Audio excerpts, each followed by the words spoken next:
Slovenský rozhlas v koprodukcii s Rádiom Twist uvádza prvú časť šesťdielnej dramatizácie ságy J.R.R. Tolkiena Pán prsteňov. Text Viliam Klimáček. Dramaturgia Ľuboš Machaj, Katarína Revalová a Ján Uličiansky. Hudba Peter Mankoveký. Hudobná réžia Roman Žiaran. Hudbu nahral Symfonický orchester Slovenského rozhlasu. Technická spolupráca Samuel Rihák a Mária Paderová.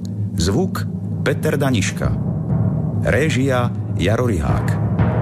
Titulnú pieseň naspievala Soňa Norisová. Osoby a obsadenie: Aragorn Boris Farkas, Legolas Richard Stanke, Gimli Ady Hajdú, Oromír Jozef Vajda, Eomer Ivan Romančík, Hobiti Frodo Ľuboš Kostelný, Pipin Rod Robert, Smiešok Miro Noga, Sam Stano Dančiek, Skirti Uglúk Pavol Topolský, Grišnák Edovitek, Stromobrad Leopold Haverl, Glum alias Meagol Ibrahim Majga a ako hobit Bilbo Marian Labuda. Toto je história vojny o prsteň, ktorú som do veľkej knihy zapísal ja, Bilbo Hobbit. Zemi zvanej Mordor, kde šerom so šerom sa snúbiť. Jeden prsteň všetkým vládne, jeden všetkých zhubí. Jeden všetkých privedie, do temnoty zviaže, v zemi zvanej Mordor, kde šero so šerom sa snúbi. Kde šero so šerom sa snúbi. Na konci 3. veku sa spojili všetky národy Stredozeme, aby potlačili temné zlo, ktoré začalo pohlcovať ich životy. V ústretí nebezpečenstvám kráčali pôvabní elfovia, mocní čarodejníci, zástupy nedostižných jazdcov spolu s obrancami mocných veží. Takto naposledy spoločne povstali proti temnej moci prastaré národy veľkých ľudí a iných bytostí, a s nimi aj my, malí hobiti. Nik nečakal, že osud vyvolí za toho, ktorý ponesie prsteň, hobita menom Frodo. Jeden prsteň vládne, jeden všetkým káže, jeden všetkých privedie, do temnoty zviaže, v zemi zvanej Mordor, kde šero so šerom sa snúbi. Kde šero so šerom sa snúbi. Toto je prvé rozprávanie z druhej časti Veľkej knihy Prenasledovanie Skirtov. Na konci prvej časti som vám rozprával, ako zlo prsteňa začalo pôsobiť už aj medzi tými, ktorí proti nemu bojovali. Boromír chcel vziať Frodovi prsteň, ale Frodo v poslednej chvíli unikol. Pochopil, že ak nechce ohroziť svojich priateľov, ak nechce zasiať do nich nenávisť vyklíčenú z prsteňa, do Mordoru musí pokračovať sám. Ale ako by to bolo, keby ho nesprevádzal verný sám? Zatiaľ, čo Aragorn hľadá strateného Froda, pri rieke Anguíne zúri bitka. Skirti! Bráňte sa! Prepadli nás Skirti! Frodo! Frodo, kde si? To je Boromírov roh. Bojuje s prestiou. Ideme ti na pomoc, Boromír! Je ich priveľa, Aragorn!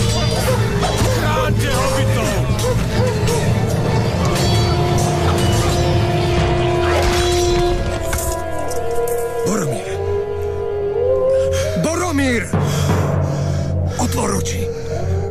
Chcel som vziať Frodovi prsteň Aragorn. Zaplatil som za to. Kde sú hobiti? Kde je Frodo? Skirti uniesli Pipina a Smieška. Frodo kam si zmizol. S Bohom, Aragorn. Choď do Gondoru, nášho kráľovstva, a zachráň náš ľud. Ja som zlyhal. Nie, Boromír. Zvíťazil si. Buď pokojný. Náš Gondor nepadne, sľubujem. Ale najskôr musíme zachrániť hobitov. Boromír! Boromír! To je trpký koniec. Zlyhali sme, Legolas. Naša družina sa rozpadla, prsteň zmizol. Zabili sme mnohých skirtov, ale sem sme prišli neskoro. Boromír bránil hobitov, kým ja som hľadal Froda. Žiaľ, neubránil ani ich, ani seba. Legolas, Aragorn, prichádzam neskoro, všetci padli? Neviem, Gimli. Predtým, než Boromír zomrel, videl, ako skirti hobitov zväzovali. Boli určite nažive. Beda. Stratili sme najstatočnejšieho bojovníka. Boromíra pochováme so všetkými podstami. Ako sa na gondorského hrdinu patrí. Čo vietor blúdivý, čo nesieš stíst. Videl si Boromíra vo svite hviezd. Odchádza do tieňa, voda ho pohládza, voda ho pohládza, do tieňa odchádza.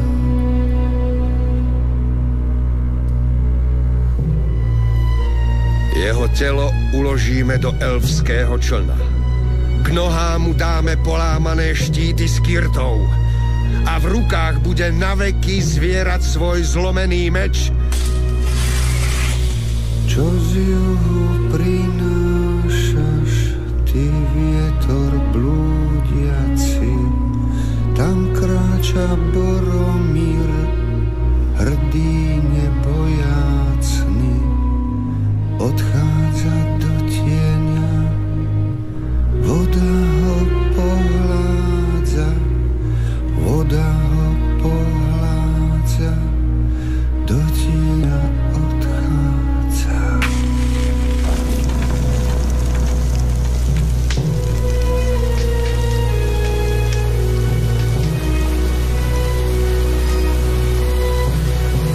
Zverujeme toto telo dravému prúdu Anduiny, aby si naveky vzala k sebe chrabrého Boromíra.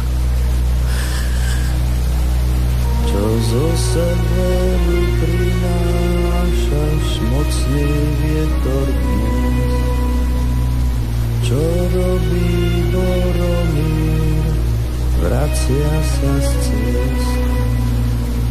Odchádza do tieňa, voda ho pohládza, voda ho pohládza, do tieňa odchádza.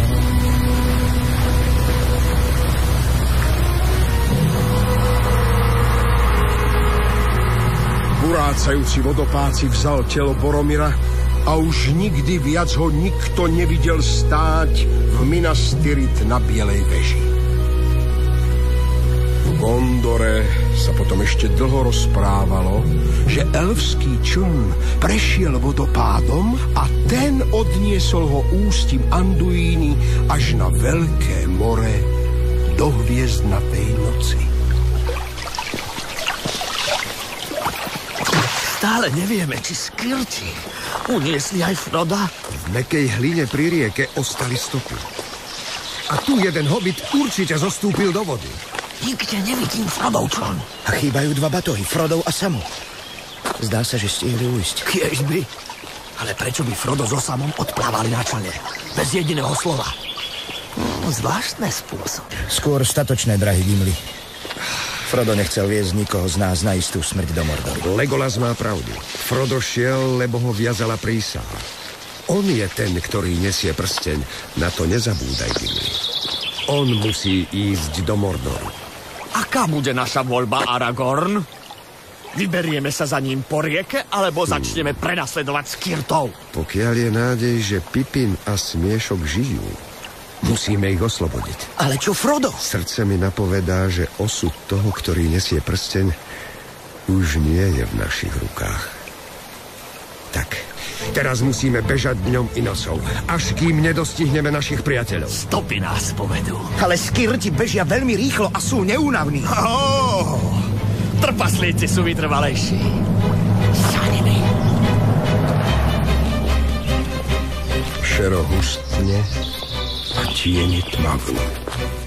O pár hodín Legolas, Aragorn a Gimli došli k úpeťu kamenistých kopcov. Zvolnia krok, pretože sledovať stopu už nie je také ľahké. Celú noc naši druhovia prenasledovali skirtov, zliezali pahorkatiny, bežali cez rozľahlé lúky, no stále nachádzali len pomliaždenú trávu. Unesení hobiti sú ešte stále mnoho míľ vpredu. Poďte sem, Aragorn. Gimli. 5 mŕtvych skirtov.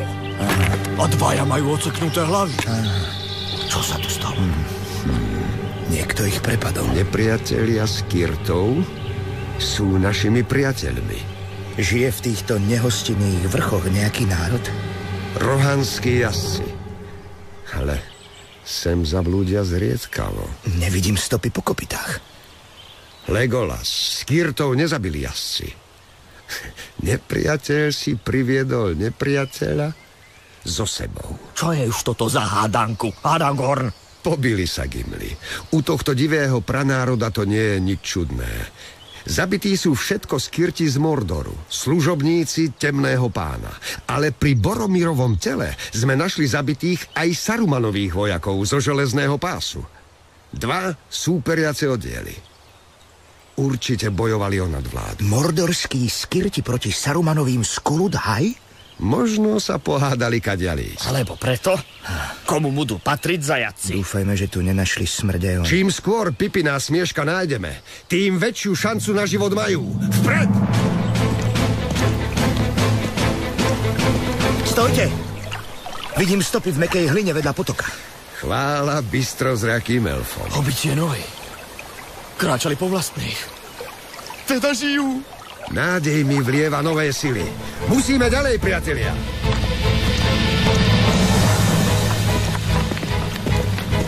Teraz sledujú nepriateľa v slnečnom svetle. Zdá sa, že skirti sa ženú vpred najvyššou rýchlosťou. Každú chvíľu Aragorn, Legolas a Gimli nachádzajú v tráve zahodené zvyšky jedla, roztrhaný plášť či čiernu čižmu podbitú železnými klincami. Úzkou roklinou zostúpili na planinu. Rohanská tráva sa vlní ako zelené more. Vzduch je teplý a voňavý.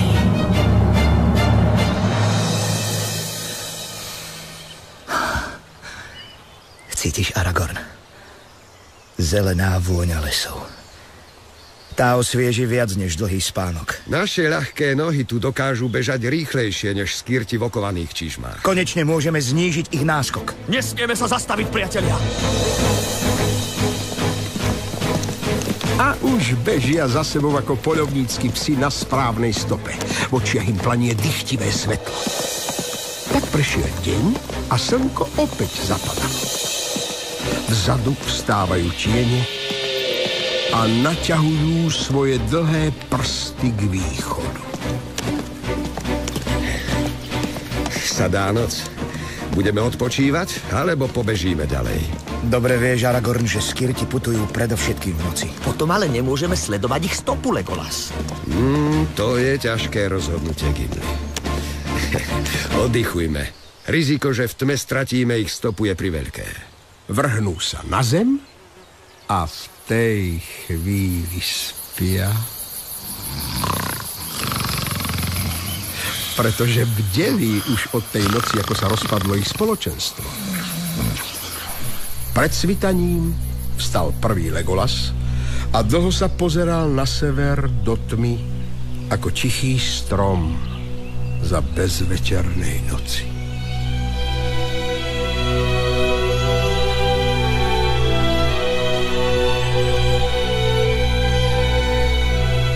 Bojím sa, že sú už príliš ďaleko, Aragorn. Iba Orol by ich dostihol. Ale my musíme hobitov zachrániť. Hej, majster trpaslík, vstávaj! Vstávaj, stopa chladne! Ja som pripravený. Zastavte! Tam, v tráve pred nami. Spona z elfského plášťa. Pipinovi a Smieškovi ich darovala pani Galadriel. Spony z Lórienu nepadajú do trávy náhodou. Hobiti nám nechali dôkaz, že žijú. Moja sekera hneď začala spievať. Ja nič nepočujem, Gimli. Pretože na tvoj krk sa neteší, Aragorn. Je smedná po krvi Skirto. Lenže tí majú pred nami stále obrovský náskok. Dnes nemôžeme spať. Musíme bežať aj v noci. Už nesmieme odpočívať. Iba tak máme šancu vyslobodiť našich priateľov. Tak sa začína tretí deň prenasledovania.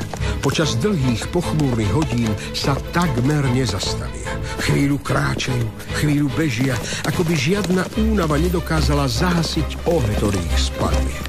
Elfské plášte na ich pleciach splývajú s farbou lúk a oni, nevidení, napredujú širokými planinami Rohanu. Veľakrát v duchu ďakujú elfskej kráľovnej Galadriel za darovaný elfský pokrm, zázračný lembas, pretože len z neho môžu čerpať sílu na namáhavé prenasledovanie Skirtov.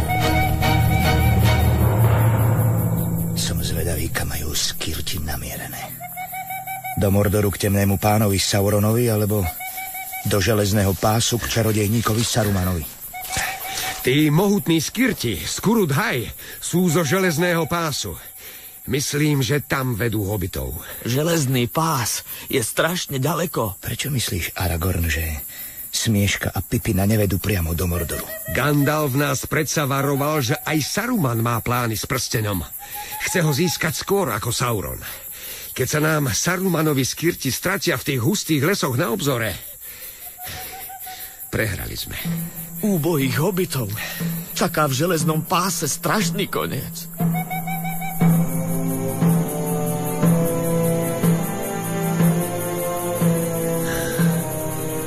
V krajine sa deje čosi čudné. Máš pravdu, Aragorn. Svetlo hviezd je oveľa slabšie než zvyčajne. Tráva kladie nohám priveľký otvor.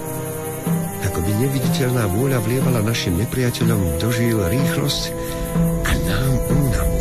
Tú únavu cítime viac v srdci než v tele. Sarumanova moc. Máte pravdu, ale nazad nás to neobráti.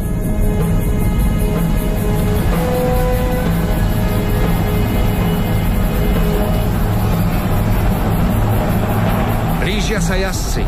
Je ich viac ako 100. A sú vyzbrojení ako do boja. Na tejto planine im neunikneme. Počkáme na nich tu. A možno získame správy o Skirtoch. Alebo ranu kopiou, Aragorn. Rohanskí jazdci sú hrdí a tvrdohlaví. Majú však úprimné srdcia. Sú smelí, ale nie krutí. Múdri, aj keď neúčelní. Nepíšu knihy, ale spievajú veľa piesní. Neviem len jedno. Ako poddaní kráľa Theodena zmýšľajú dnes o Sauronovi a Sarumanovi. Už sú na dostrelu. Obklečujú je muži na ušľachtilých koňoch.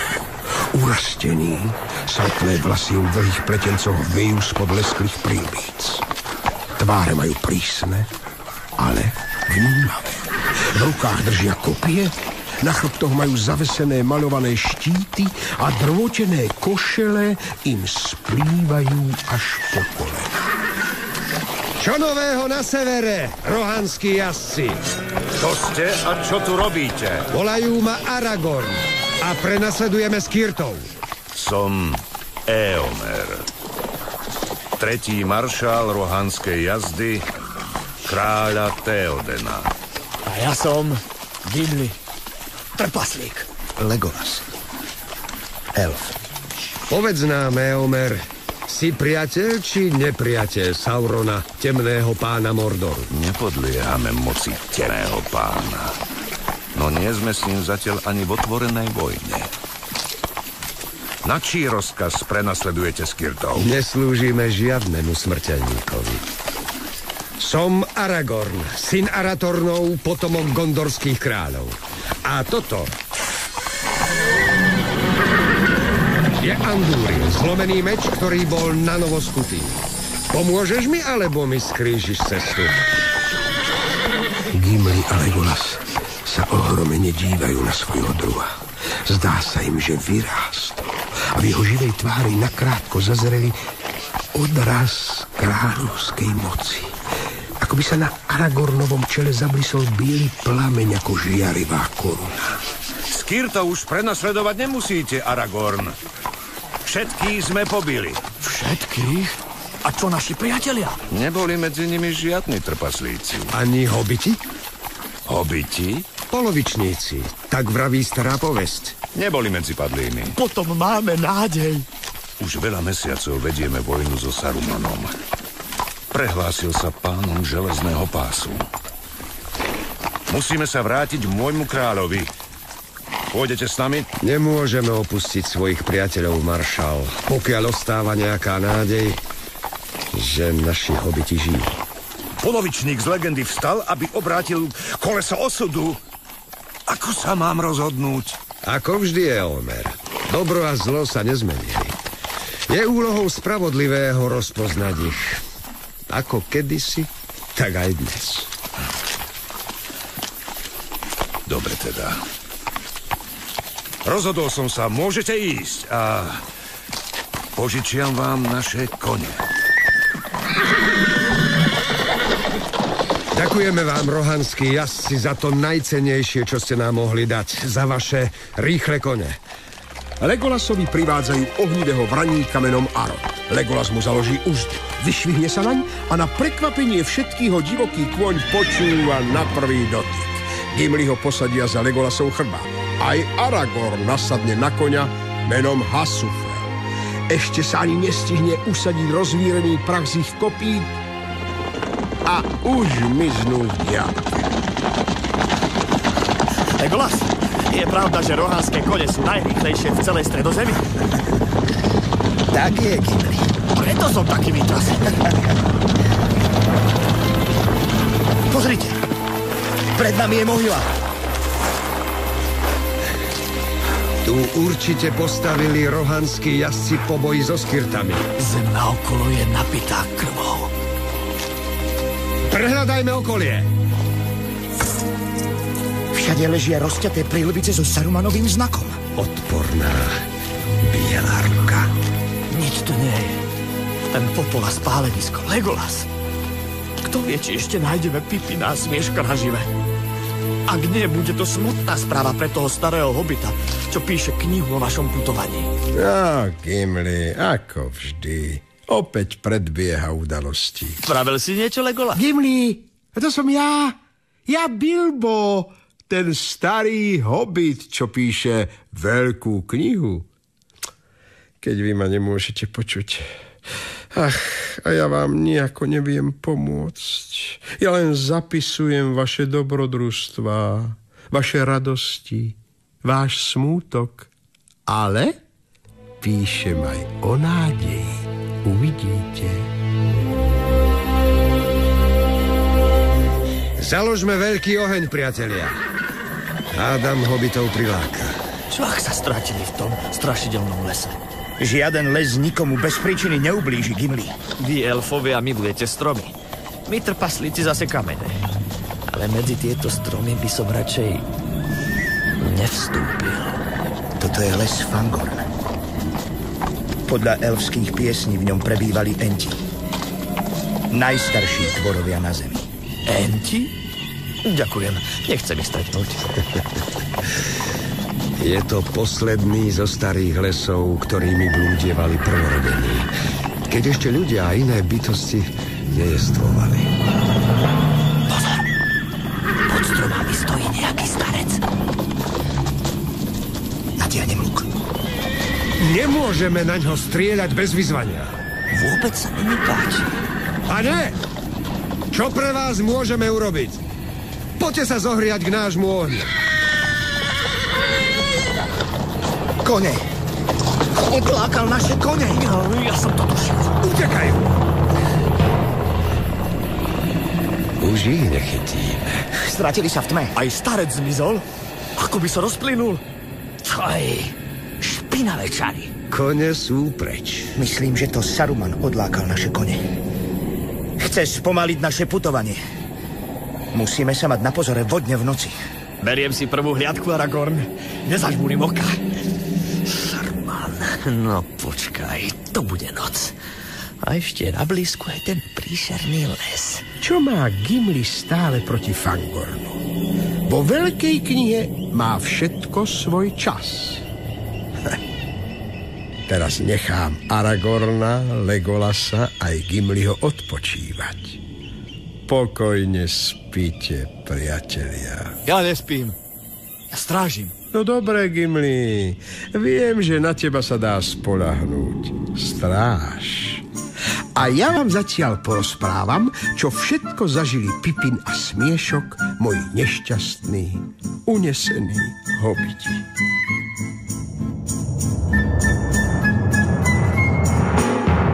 Vrátim sa v knihe trochu dozadu. Už to mám. Pamätáte si?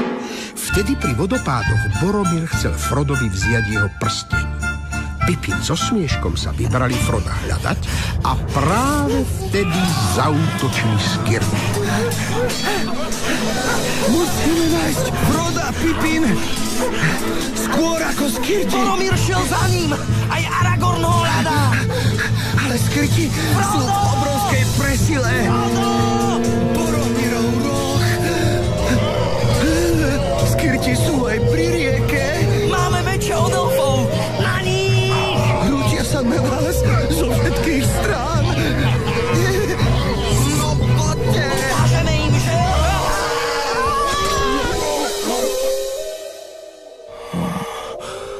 Asi som dostal po hlave nejakým kijakom. Kto vie, či Smiešok žije? Prečo nás ušetrili? Smiešok je nažive. Len je v bezvedomí. Poriadne ho dotlkli. Zviažte im ruky aj nohy. Na čo viazať? Hneď ich zabíme. Rozkaz znel zabiť všetkých, ale nie polovičníkov. Tých máme priviesť živých. Tak sa s nimi pohráme. Na mučidlách zaspievajú obyčiu pesničku. Zajatci sa nesmú okrádať. Taký mám rozkaz od môjho pána Sarumana. My sme prišli z morie pomstiť našich. Som Uglu. Ešte sa kvôli nám pobijú. A ja sa volám Grishnák. Mojím vojakom prikazovať nebudeš. Najväčší zo Skirtov odsekne dvom najbližším mordorským bojovníkom hlavy. Jeden z nich padne na ležiaceho Pipina. Aj keď už nemá hlavu v ruke, krčovito zviera dýcha. To je šanca pre Pipina. Načiahne sa a na jej ostrý si prereže povrazy na rukách.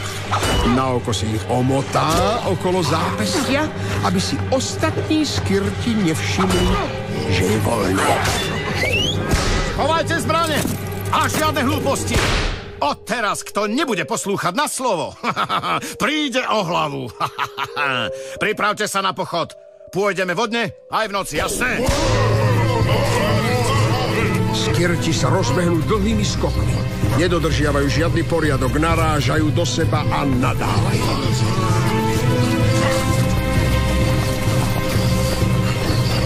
Každý z hobitov má za pätami trojicu strážcov. Pipín ani Smiešok si z cesty veľa nepamätajú. Škaredé sny a bolestivé bdenie sa menia na nekonečné utrpenie. Snažia sa udržiavať rýchlo so skirtami, ale každú chvíľu im na chrbát dopadne krutý bič. Utekáme prirýchlo. To moje malé nohy nedokážu. Nezastavovať sa! Smiešok už nevládze. Jeho zranenia sú ťažšie. Ako by som mu pomohol? V úžľabine je mäkká pôda. Zanechám stopy pre Aragorna a na chvíľu si oddychneme. Pozor! Jeden chce ujsť! Dúfam, že stopy sú hodné toho biča, čo mi tancoval po chrbte. Pipín naraz padne tvárou do trávy. Tvrdé ruky s krývými nechtami ho dvihnú a skirti ho nesú ako vrece. Leží bezvládne na ich pleciach a netuší, či je noc, alebo sa mu len zdá temný, bolestivý sen. Jazdec! Na obzore jazdec! Jazdcom na rovine neunikneme. Jazdci sú všade. Kľúčujú skirtov. Sú to veľkí muži s kopiami. Kto to len môže byť? Teraz mi je ľúto, že som nepočúval Bilbov zemepis. Aj neskorá ľútosť je ľútosť, milý Pipin. Tí muži sú rohanskí jazdci kráľa Theodéna. Čakajú vás nebezpečné chvíle. Prajem vám odvahu, milí hobiti. Veľmi ju budete potrebovať.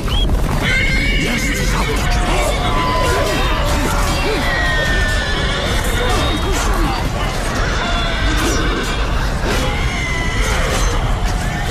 Držíš ma ako vrece. Opatrne! Kam nás nesie? Dúfajme, že do bezpečia. Vy ste moja korisť. Len moja.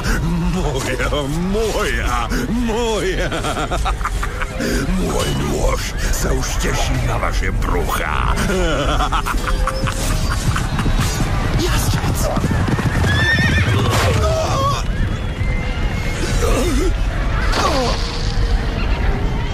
Žiješ, Pipin? Ten jazdec ho pripichol k zemi ako larvu. Nespadá nás. Odchádza. Máme elfské plášte. Sme v nich takmer neviditeľní. Pipin, teraz by sme mohli újsť. Keby sme neboli zviazaní. Nestihol som ti dopovedať, že som si prerezal povraz na rukách. O chvíľu sme voľní. Skvelé, skvelé. Musíme odtiaľto újsť čo najďalej. Radšej sa priplazme k tým stromom. Pipin, za to, ako si nás vyslobodil, dostaneš kapitolu v Bilbovej knihe. Obaja máte kapitolu, lebo ste urobili starému Bilbovi radosť. Hudbu, prosím. Tak hobiti unikli skirtom a nemohli vidieť, ako jazdci dostihli Uglúka. Prebodol ho sám marš rohanských jazdcov Éomer. Na širokej pláni jazdci dohnali ostatných mordorských bojovníkov, ktorí mali ešte silu utekať. Všetkých pozabíjali. Správy o výprave nedošli ani do Mordoru, ani do železného pásu. Dym zo spáleniska však stúpal vysoko k oblohe a videlo ho mnohé bdelé oko.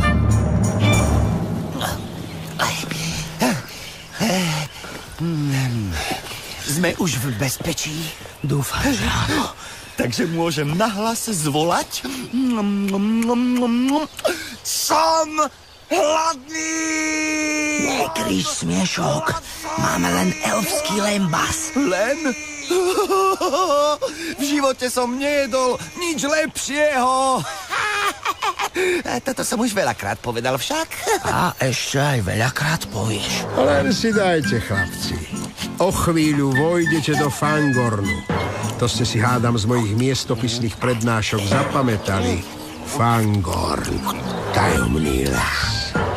Les, v ktorom sa musíte báť. Pipin, mne sa nechce ísť medzi tie stromy. Vôbec sa mi tu nepáči. Naša cesta vedie cez Fangorn. Ako sme na tom so zásobami? Máme len bas na 5 dní, žiadne prikryvky. Dnes v noci nám bude zima. Vyškriabme sa na tú skalnú rozhľadňu. Možno uvidíme, kam sa máme vydať. Pipír, je to vyššie, než sa zdalo. Poď za mnou, Smiešok. Kam sa pozriem? Samé stromy. Škoda, že už zašlo slnko. Keď svietilo, tak sa mi v tomto lese skoro aj páčilo. Skoro sa mu v lese páčilo.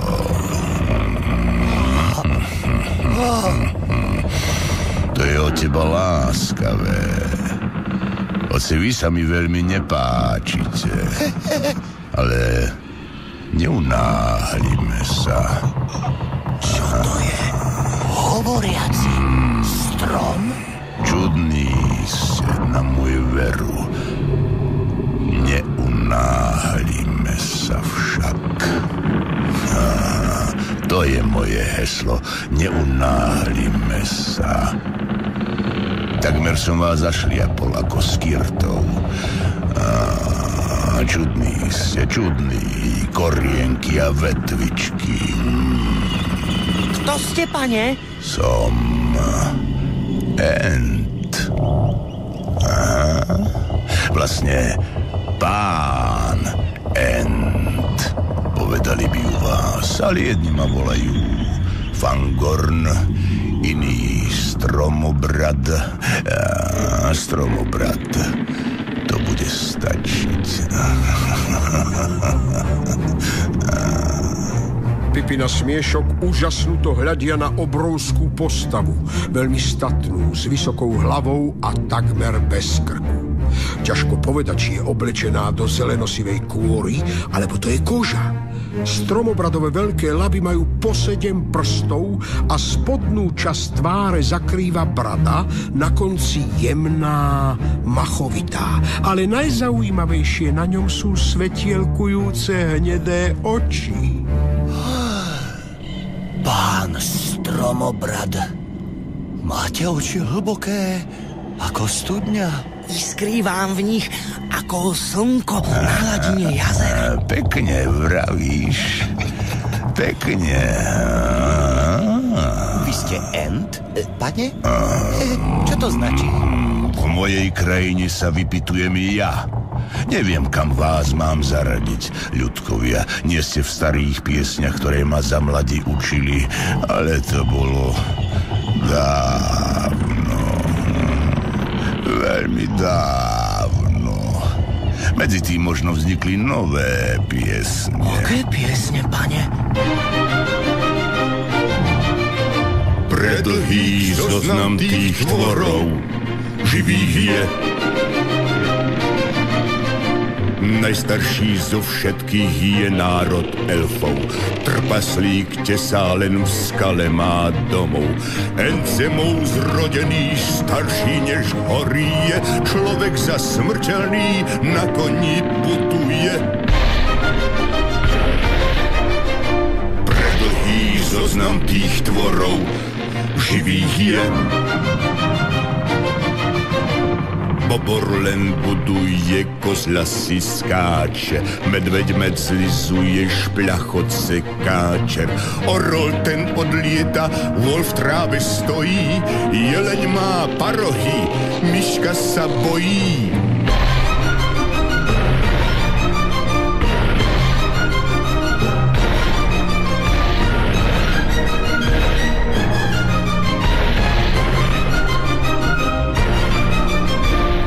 Dlhý zoznam tých tvorov živých je.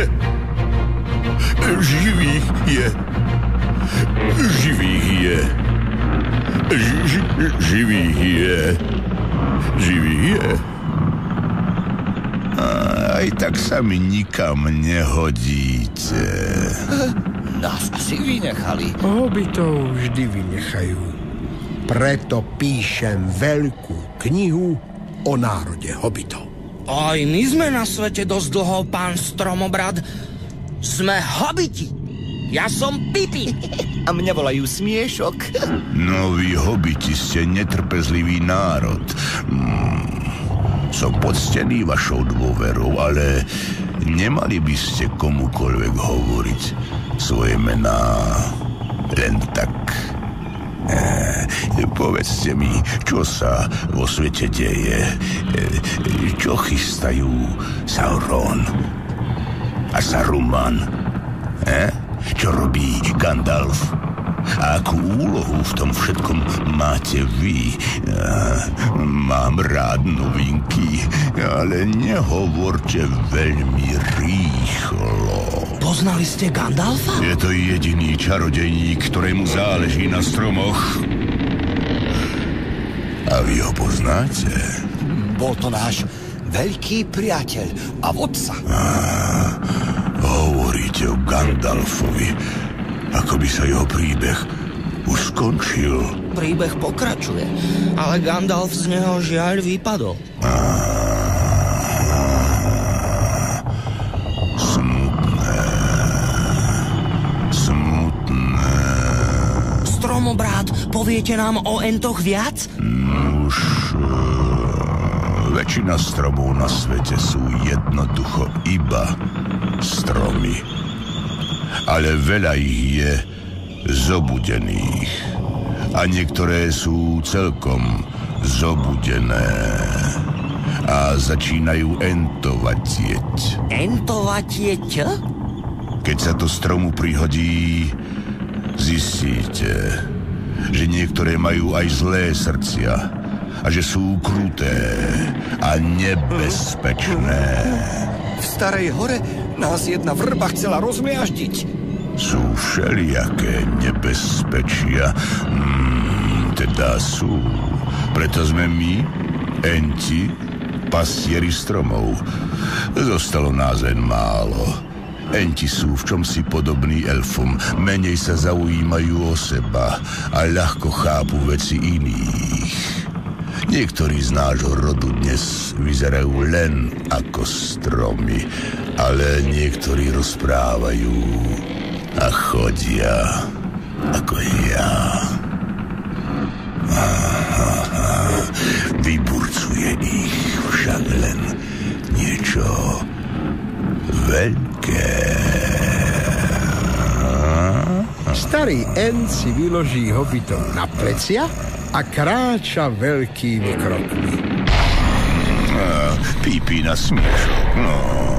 Porozprávajte mi o svojich cestách. A hobiti rozprávajú o čiernych jazdcoch, o Elrondovi, o elfskej roklinke, o Gandalfovej smrti v temnej morí, o zlatom Loriene a elfskej kráľovnej Galadriel a čoraz viac začínajú mať starého Enta radi. Pomôžete nám, pán Stromobrat? S veľkými vojnami si ja hlavu nelámem. To sa týka elfov, čarodejníkov a ľudí. Ale zlostia ma skirti a ich páni bez príčiny stínajú stromy, vypaľujú lesy a ničia všetko zelené. Ten Saruman... Koľko stromov, ktoré som poznal od malého semienka alebo od orieška, sú kvôli nemu preč zhnité, podťaté, spálené. Ja to tak nenechám. Stromobrat sa prebudil zo svojho stáročného pokoja. Oči mu svietia zeleným ohňom. Rozhodol sa zvolať radu Entov. V tejto chvíli vojna o prsteň možno získa pomoc zo strany, odkiaľ ju nik nečaká. Trápi ma, ako sa vodí Frodovi. Kto vie, či leží na posteli z machu ako my. A to si píšte, že neleží. Počúvajte. Poviem vám všetko, čo Frodo zažil od svojho úteku po rieke, keď vás nedaleko na brehu zajali skirti. On aj so Samom sa v poslednej chvíli zachránili v člne.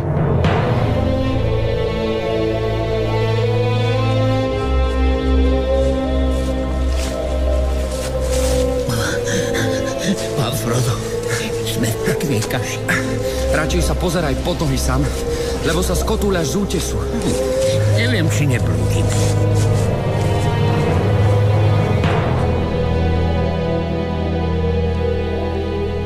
Vpravo od holej skaly, na ktorej stáli, bola v diaľke skrytá rieka Anduína.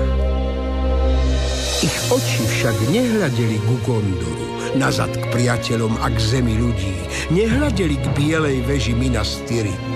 Pozerali na juh a na východ. Na okraji prichádzajúcej tmy viselo čosi temnejšie ako nehybné pohorie z čierneho dymu. Tu a tam sa v ňom kmitol ohnivý záblesk sopky. Bola to mordorská krajina a v temnote skrytá čierna väža Minas Morgul.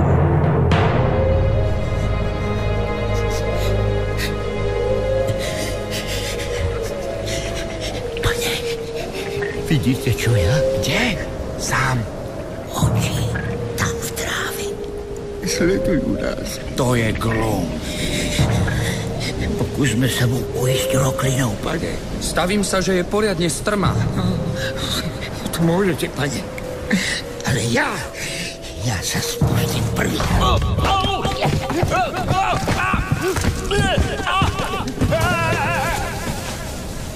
Sám, počkaj. Takto sa určite zabiješ. Začína búrka. Chcel som vás len posmeliť, že to pôjde. Teraz obaja visíme na skale. Počkaj. Cítim pod nohami skalný previs. Skúsim sa zachytiť.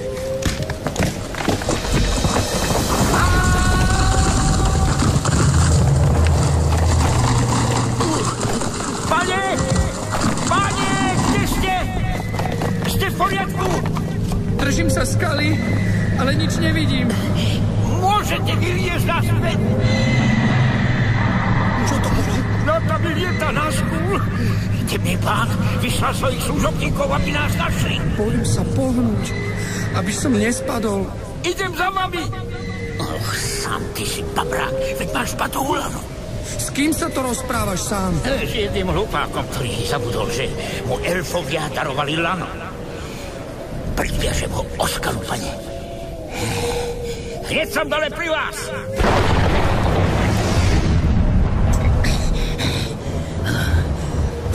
A vieš, že tvoje lano svieti? Vyzerá ako strieborná šnúra. Elfovia sú zázrační majstri, pane. Pozri sa na útes. Sám. To je Glum. Lezie po skale dolu hlavou ako pavúk. Myslíte, že nás vidí? Skôr cíti. Má čuch ako zviera.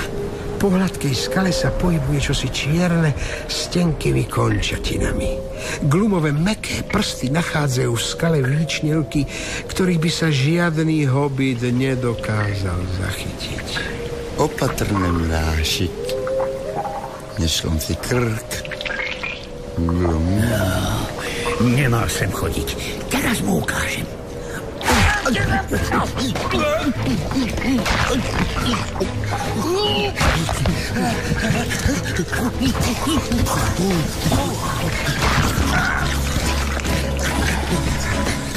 Nehyb sa, Glum.